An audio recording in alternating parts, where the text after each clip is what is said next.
On today's show, the Ottawa Senators collected points over the weekend, but left more on the table. We'll recap overtime losses to Montreal and Detroit. Plus, how did James Reimer do in his Sens debut? And we'll take a look at the Sens prospects around the hockey world. This is Brady Tkachuk, and you're listening to the Locked On Senators podcast. You're Locked On Senators, your daily podcast on the Ottawa Senators. Part of the Locked On Podcast Network, your team every day. Welcome. You are locked on to the Ottawa Senators. I'm Ross Levitan alongside Brandon Piller. Today's episode is brought to you by our friends at FanDuel. The NFL playoffs are underway. Visit FanDuel, an official sports book of the National Football League, and grab your profit boost pack every NFL playoff game day. Today is Monday, January 19th, and Pilsy, it certainly doesn't feel like the Senators have gone undefeated in regulation in their last four. Yeah, which is unfortunate, Ross, because I think in normal circumstances, you could celebrate or be satisfied, let's call it that, with the way that the last four games have gone for the Ottawa Senators. I think it all boils down to that Montreal game, though. I mean, you have a 5-3 lead with 4.5 minutes left in the game, and you let it slip away to a 6-5 overtime loss to a division rival that's packed your home barn and is way ahead of you in the standings. Like, it's just a tough pill to swallow. And then the Detroit game, James Reimer makes his debut. We'll get into that. The Sens were not the better team in that game, but they take it to overtime and then swiftly get scored on by a former Senator in Alex DeBrincat. So just it's like a tale of what could have been. Like, if you go into that weekend with those two wins, sure, Vancouver, New York, Rangers, not a big deal. But then you carry that and get two wins against big time rivals that are way ahead of you in the standings, and now you're on a 4-game win streak. We're singing a whole different tune, and you're so much closer in the wild card standings. Like, it could be so different, but it's not all doom and gloom. No, it's not. And I want to just go ahead and say the Senators are no longer chasing Montreal and Detroit. No, they're not, but it's more about the morale there, Ross, especially the Montreal game. Like, the Detroit one, you know, that is what it is. And I think you can accept that you didn't really deserve to win that game, in my opinion. But the Montreal one, that's where you had that game. Yeah, and you had the 2-goal lead late in that Montreal game. The Sens did have a 2-goal lead in the Detroit game as well, but only 5 minutes in. And there is something to be said, too. There's no excuse. It's the National Hockey League, and everybody wanted to go to the Olympics. The price they pay is a condensed schedule. But when you have a game at 7 o'clock at home and then at 5 o'clock in another city the next day, that's a tough turnaround. So at least you could say, little positivity, that Ottawa was able to come out of the gates hot, because they don't get a point unless they score those two early goals, because especially the second and third, they were hemmed in. They weren't able to get their offensive possession, that extended zone time that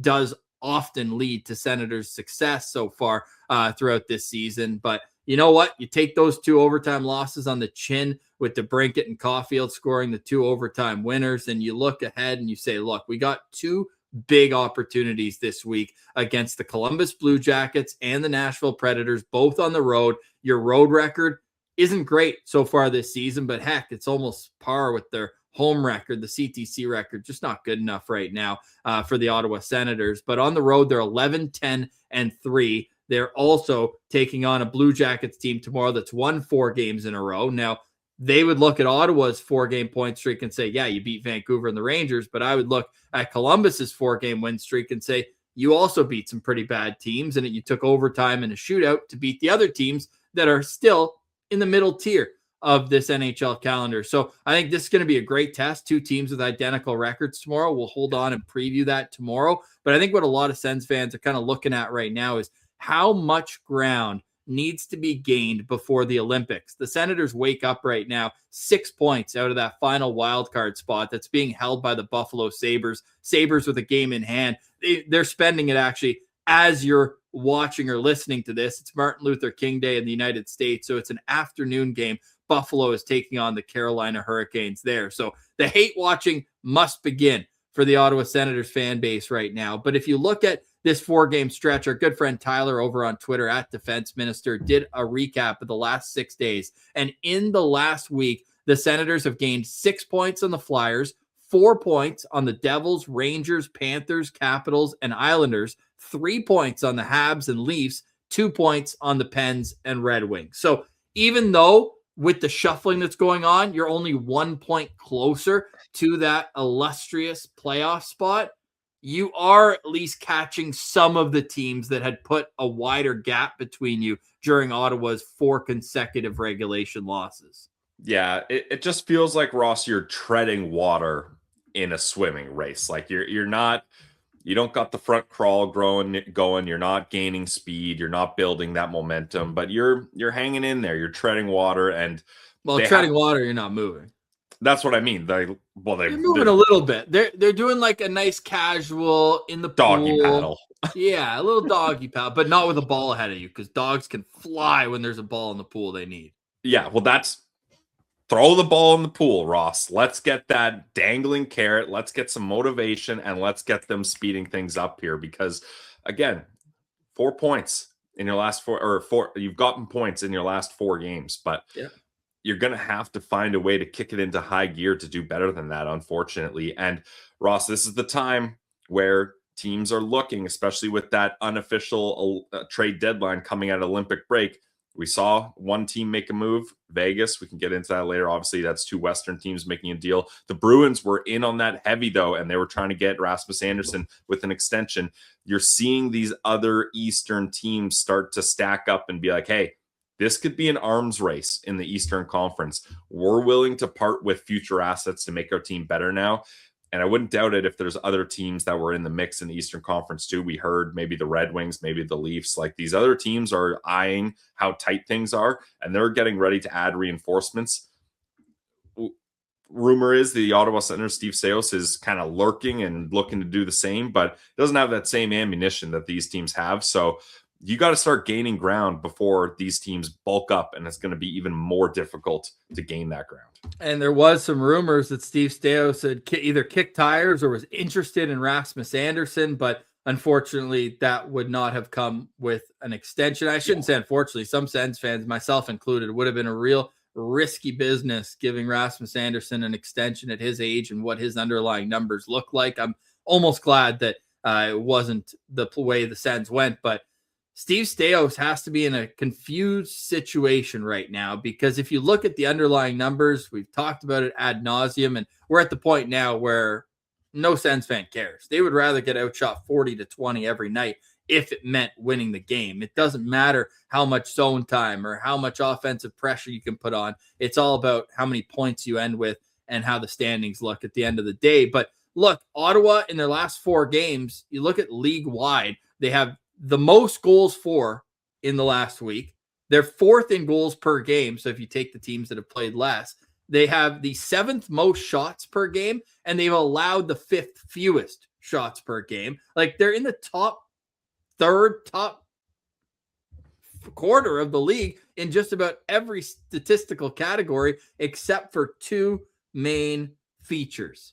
The goals against this past week, tied for 21st in goals against average, and their penalty kill was atrocious, 27th in the league this past week. And we can get into discipline. We talked about it a lot on the postcast last night, but that's a combustible combo when you have bad discipline and an awful penalty kill. Combustible combo. I like that, Ross. A little alliteration there. What was my key to victory for the weekend, Ross? Discipline. And you could argue, obviously, goaltending you can look at in the Habs game, but you could argue discipline is what caved this team in both games. Yep, you can. And look, Ottawa's power play at the same time has almost like made up for it, but that's not what you want your power play to do. You want your power play to get you ahead, and the Sens power play has been buzzing. Shout out to Dylan Cousins, man. Oh, yeah. I know some people get on him as a, quote, power play merchant. Hell yeah. I love when guys score on the power play. And Dylan Cousins has done just that. And I saw a tweet from Sens Buzz there this morning where he was mentioning that since the trade deadline, which is obviously when Dylan Cousins became an Ottawa Senator, the guys he's behind in power play points, it's a short list, only 6 players. And I think we've got like a total of 5 MVPs in there when you look at McDavid, Draisaitl, Kucherov, and then Mikko Rantanen, Nick Suzuki, and Wyatt Johnston. Those are the only players with more than Dylan Cousins' 29 power play points since joining Ottawa. So the power play hasn't been a concern at all. Frankly, it's been elite. They've got the second best power play in the NHL in the last week, clicking at 45.5%. But you know what's funny, Pillsy? The opponent's power play is clicking at 41% in this same stretch. So, hey, you got to get the upper hand on special teams at 5-on-5. We're going to kind of not give them a pass, but I think you're going to understand the circumstances of the back-to-back with travel, and you're going to say, yeah, you're going up against a team that's tied for first in the Atlantic Division, tied for first in the Eastern Conference right now, and you're able to get a point on that second half. So, look, I know it's feeling a little doom and gloomy right now around the Ottawa Senators after 6 points out of a possible 8, but this week, and we said it last week, and it was a big week. They got 6 to 8 points. So with that, they've passed the test to get them to this next week. Yep. You have an opportunity to go on 4 games, 2 at home, 2 on the road, back-to-back on the weekend. And hey, I know we didn't like the way it got there, but the Sens on weekend back-to-backs now under Travis Green are 16-4-4. They're still an elite team on those weekend back-to-backs. So if you're Ottawa right now, obviously the focus is just on Columbus tomorrow. And like if you throw, we mentioned the ball in the pool. If you throw a Blue Jacket in the pool, will the dog chase it? I don't think so. Okay. Well, let's get out of the pool before the Predators game on Thursday. Yeah, definitely. No Predators in the pool. Yeah, we do not want Predators in the pool, that's for sure. But we would like the Ottawa Senators to get some points this week. And we know Linus Ullmark traveled with the team, did not dress against Detroit, but there is hope with James Reimer. Well, we rewatched this game, and I watched all of James Reimer's in-zone moves, and we got some thoughts about what Reimer can bring to the Senators moving forward. You're listening to Locked On Senators, your team every day. Today's episode is brought to you by our friends over at FanDuel. The NFL playoffs are here, and FanDuel is officially in playoff mode every game day during the NFL playoffs. FanDuel is giving customers even more ways to get in on the action. And Ross, we've been dealing with a lot of overtimes in Sens land, and we had some overtimes this weekend. Tough bounce for your Chicago Bears, but it's these big swings and big plays that make it so exciting. And FanDuel's going to hook you up with profit boosts on every NFL playoff game day. Open up your profit boost pack first thing and see what boosts you want to apply. The boost will give you more juice on the bets you already like, and every play feels bigger, and the boosts make your bets feel that way too. You make your picks, then apply your profit boost to go after even bigger payouts while the playoffs get rolling. Just 4 teams left. We're getting ready, getting close to that big game. So visit FanDuel, an official sportsbook partner of the NFL, and grab your profit boost pack every NFL playoff game day.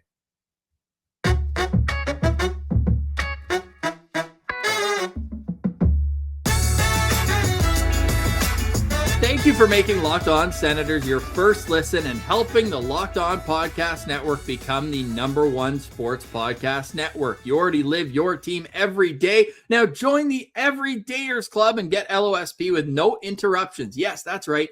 Ad-free content on Locked On Senators with no interruptions, and you can get it right on wherever you listen to podcasts. It's that easy. Just $5 a month, $50 a year, and you can join the Everydayers Club, which also comes with access to our members-only Discord. It's awesome seeing the Everydayer Club grow. We appreciate Trent, the latest Everydayer. Thank you for making us your first listen each and every day. All right, Pillsy, before we get to James Reimer, a quick thought, because on Saturday night after the game, Jake Sanderson, clearly frustrated, said, look, another away game at home.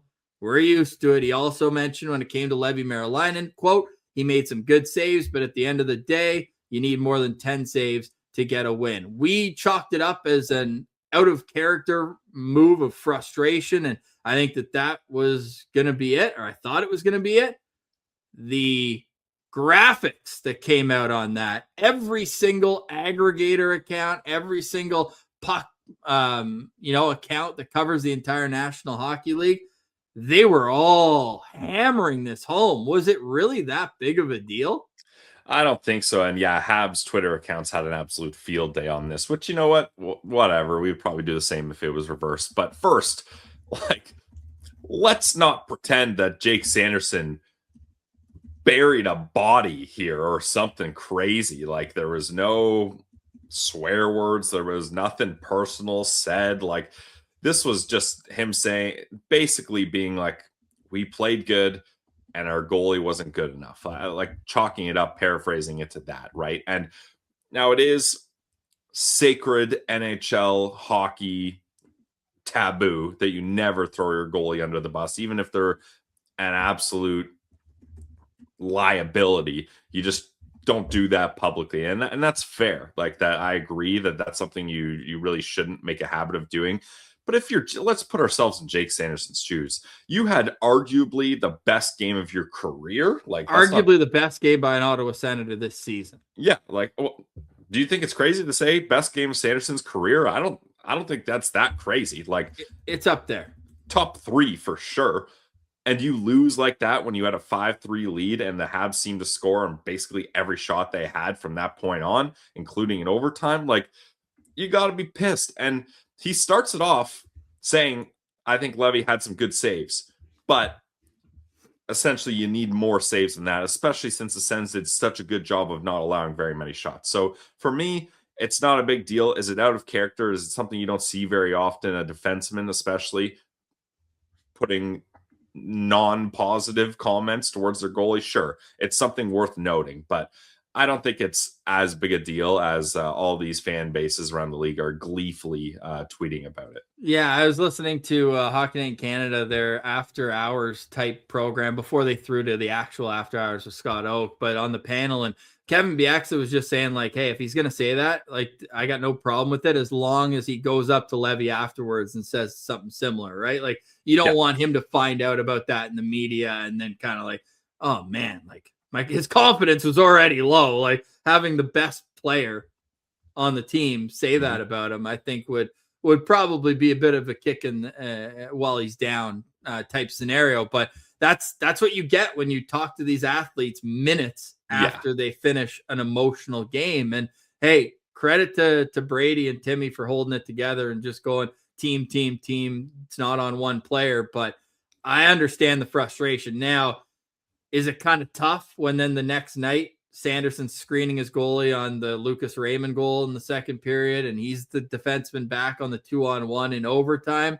I'm sure he would have liked it drawn up a little bit different, but I was very surprised that it caught on the way it did, especially because it was like you need more than 10 saves to win a game. Like, the goalie made 13 saves. Like, it was a factually accurate statement. It wasn't like, if he made, let's say he let in 10 goals on 25 shots.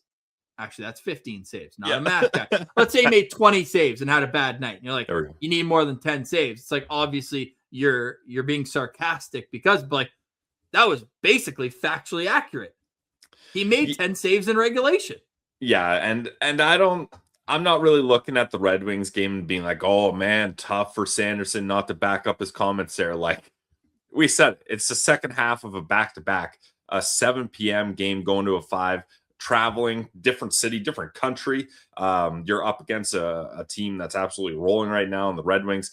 And Jake Sanderson has a lot of slack and leeway, in my opinion. Like, he's got 100-foot rope of slack where he can do a lot of things wrong. And I'm like, it's okay, because he's been so consistent, so good. Like, I'll give him a little bit of grace here and there. So I'm not looking at this and being like, oh, that really backfired on Sanderson after the game he had. Although, again, Habs fans are gleefully pointing out that he didn't have his best performance after that.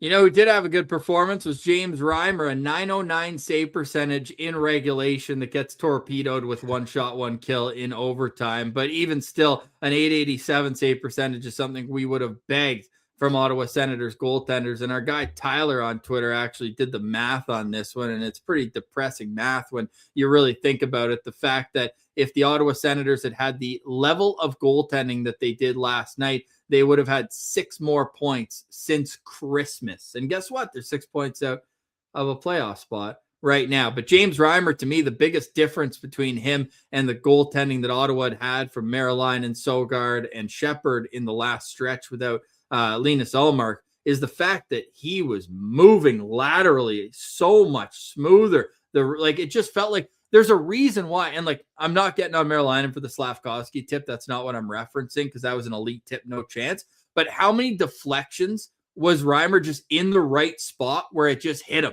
It just hit him. That's all you need.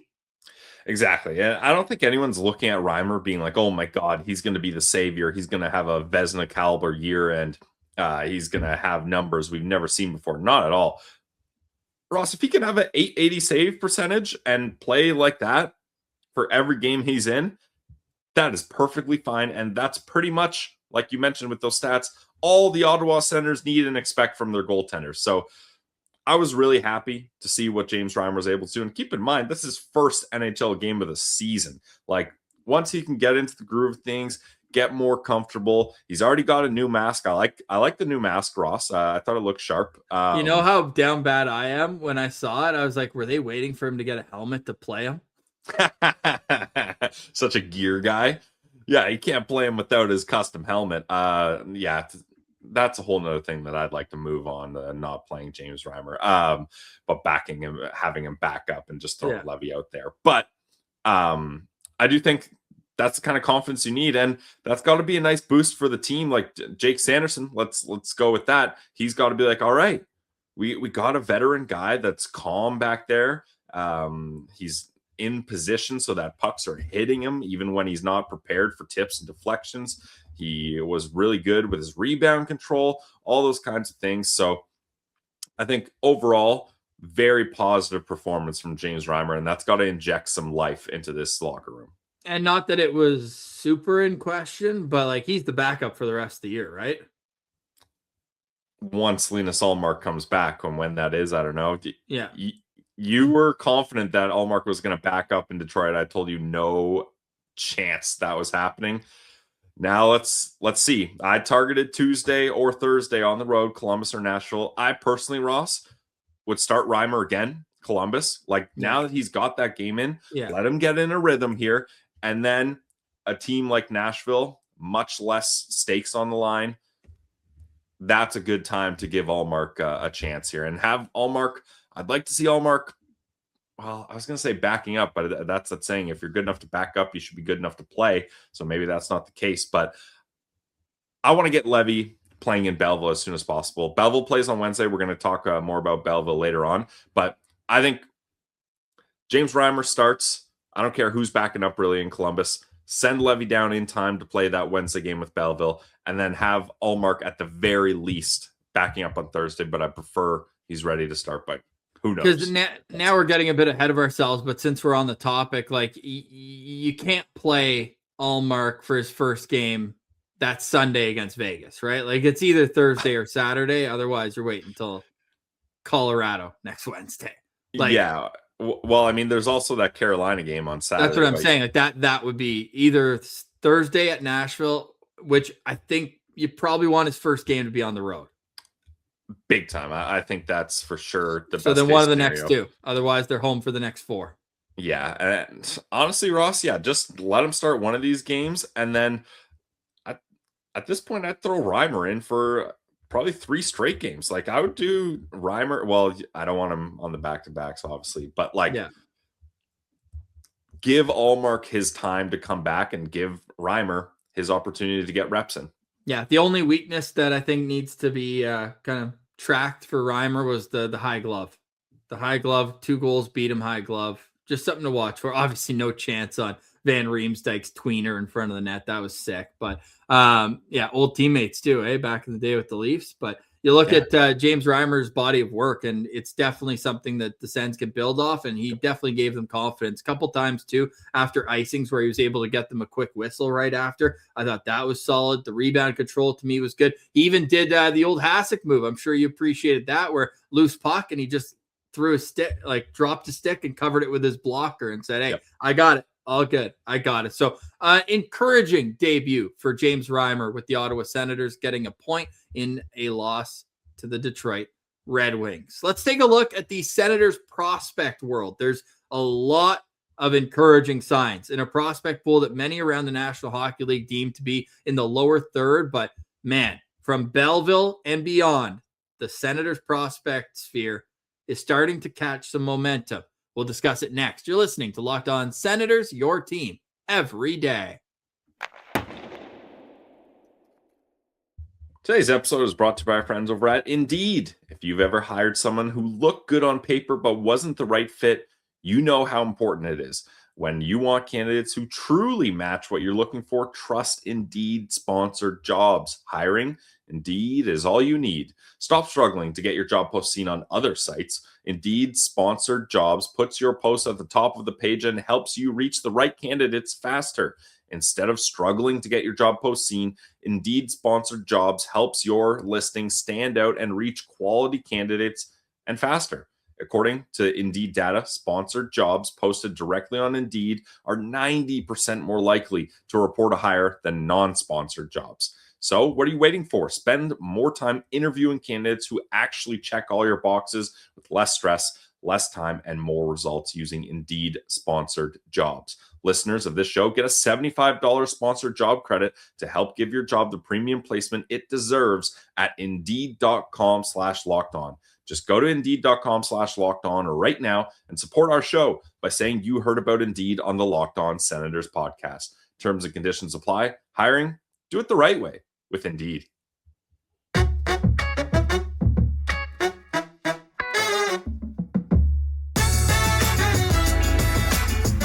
All right, Pillsy. So the Ottawa Senators have a full day off after the weekend back-to-back. They'll be back on the ice tomorrow morning for the skate ahead of a 7 p.m. start against the Columbus Blue Jackets. In the meantime, nice to do on Mondays. Take a look at what happened in the world of Sens prospects, especially after we know a lot of the colleges, the junior leagues. It's a weekend-centric league. And I want to start actually with something from Friday. Actually, we'll start with one of two traded Senators prospects. Luca Beckman goes from the worst to the first place team. And after a bout of mono that kept him out of the lineup, he made his debut, a 5-2 win where he had 27 saves on 29 shots. That's a .931 save percentage. And it's, to me, just a sign that this guy is going to be one to watch the second half of the season. And what team was that with, Ross? That is with Chicoutimi. The Chicoutimi what? That's so rude, dude. I wouldn't be able to do it either, but our guy Alex gave you the lesson on it. I know. I feel bad. I'm really sorry, Alex. I got to dial in here and really do better. Right, let me take a crack at it. The Chicoutimi Soginins. No, you definitely didn't get that right. Dang. No chance. But all that to say, wherever he's playing, it's a friggin' good team. So it's nice to see him get some support. 5 goals. I want to say that's the most goal support he's had in a game this season. Because we know that even in 2 of his wins, he went 4-14-3 with Baie-Comeau. And in 2 of his wins, they were shutouts. Yeah. He did get 5 goal support in 1 game so far this season. His second last game with Baie-Comeau, they lost 12-1. Like, that's the type of situation he was in. And now he's in a much better one. So he backed up in 2 games as well. They won both those. So let's keep an eye on Luca Beckman for the rest of this season. We'll also keep an eye on Blake Vanek. These 2 guys were actually drafted just picks apart. Blake Vanek, 93rd overall in the 2025 entry draft. And after being traded from Wenatchee to Calgary. There you go. Nailed it. The Calgary Hitman, Ross. I'll do that one for you. Yeah, nice job. Nice job. He's got 4 goals in 5 games.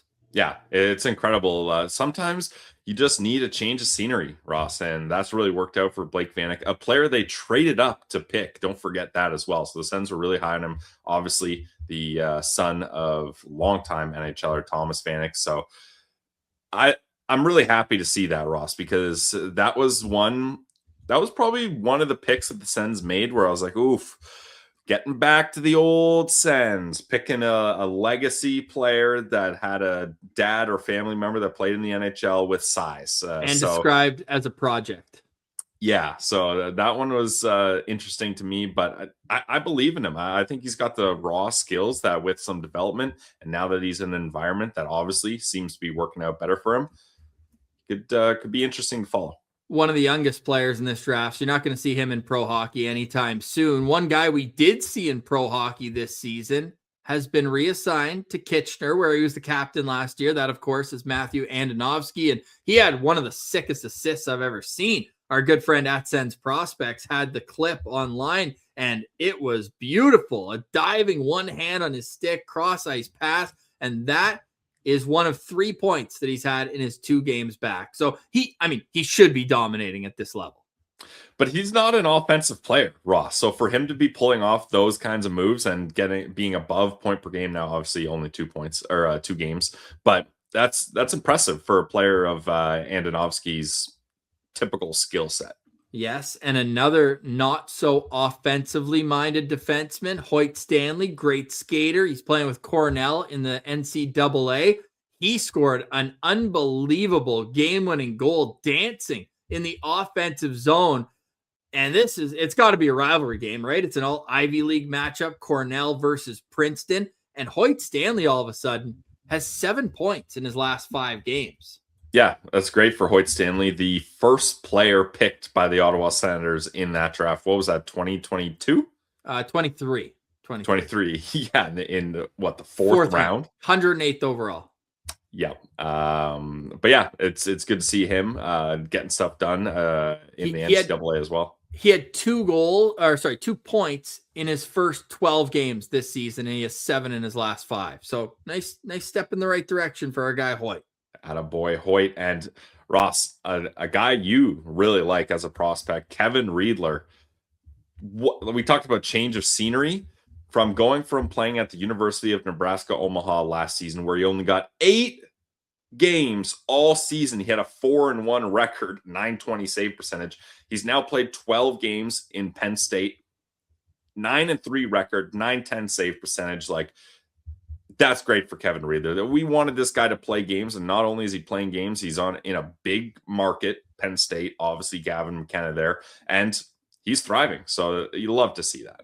Yeah, it's awesome to see too, because he went a long time between games. For a little while there, they were riding their other goaltender, Josh Fleming, who's got elite numbers this year as well, a 943 save percentage for him. But nice to see him get some work on 3 consecutive weekends and put up a 900 or better save percentage in all 3 of those games. So shout out to Kevin Riedler. He's one of those big Swedish goalies. He's 6'6", over 200 pounds, and we've had him on the show a couple times. Great kid as well. Yep. So we're rooting for Kevin Riedler. Another guest on Locked On Senators, Logan Hensler, and by all accounts did not have a good World Juniors for Team USA. A returnee at that in his home state. Didn't go the way he or anybody would have imagined, but he's taken that home with him to Wisconsin with the NCAA squad there. He's got 3 points in 4 games, 1 goal, 2 assists, and we're hoping to see him continue to impress because, look, as this season goes on, a lot of talk is going to be had about giving up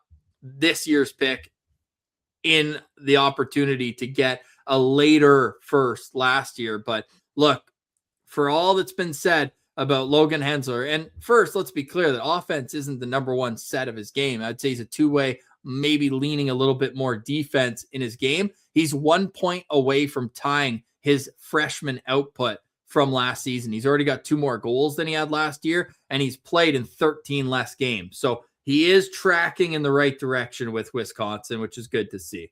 Yeah, and also it's important to keep in mind, Ross, the Sens traded back, used an asset they got from trading back to acquire Jordan Spence, and still got their guy. So although maybe you could look at, hey, you took a draft pick in a year, you went to the playoffs in a weaker draft as opposed to waiting for a stronger draft. Who knows how things will shake out here. But that was good asset management if you look at it from that standpoint by the Sens. Yeah. Jordan Spence has been very solid for the Ottawa Senators there. Logan Hensler will be continuing to track Wisconsin as they continue their push. And remember, like, the playoffs come quick in the NCAA. It's like early March that they start getting into their regionals and everything. So we'll be making more and more of an attempt to follow the Wisconsin Badgers. Let's get to the Belleville Senators, the most closest prospects that are getting to Ottawa. And they were actually all in Ottawa last night. They got a shootout win over Utica. How weird is that for Angus Crookshank? He played up with New Jersey in that building earlier this year, and then he's back with Utica. He's probably looking around like, damn. Well, I feel like that would bother me, being in the same rink. Like, you're so close, but you're so far from it. Yeah. Yeah, that's fair. But Crooker was all around it.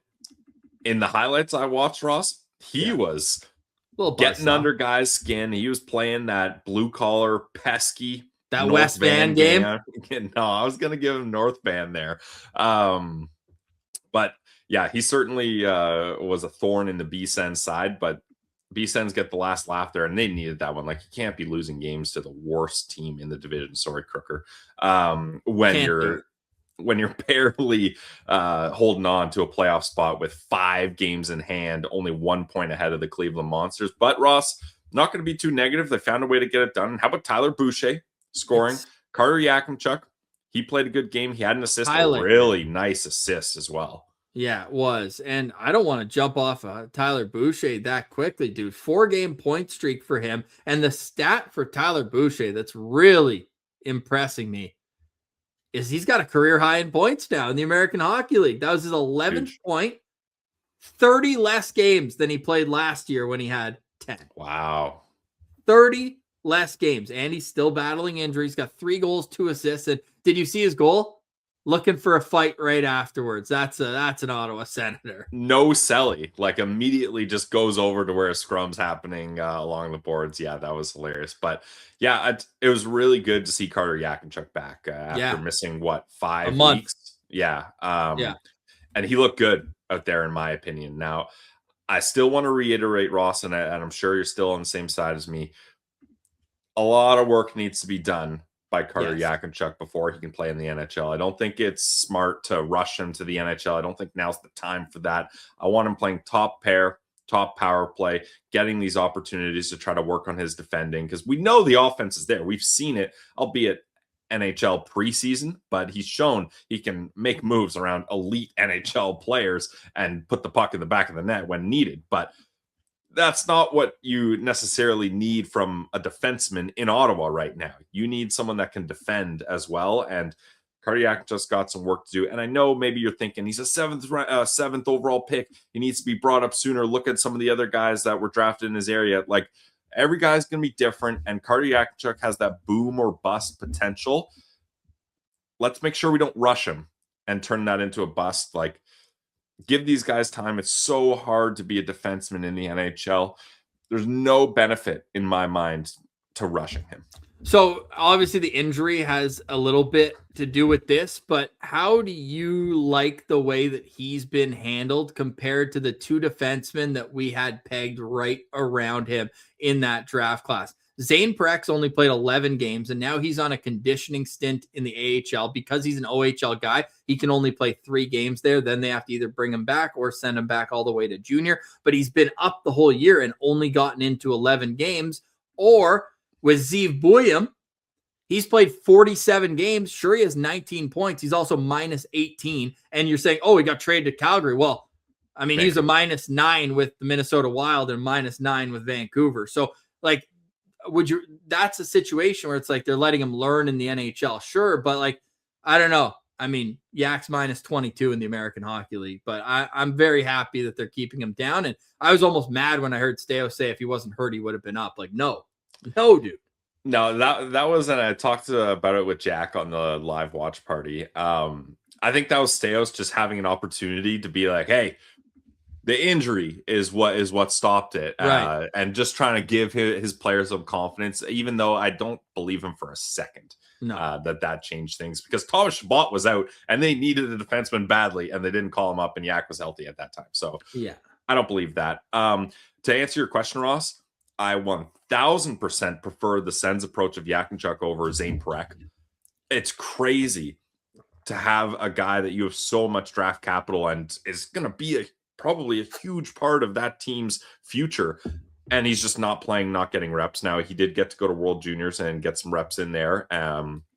But like, that's just crazy to me that he's not getting the time. And then Zeev Buium, like, he's learning the hard way. And I think Zeev Buium is a different type of defenseman than Carter Yakachuk. So I think maybe he's a player that could benefit from that. But Yakachuk's style right now, I really don't think is beneficial. And I would rather develop a guy the right way, Ross, and in years 4, 5 of his career, he be a great player, then push him and expect him to be a good or great player in years 1, 2, and 3, and it doesn't work, and you've ruined that opportunity.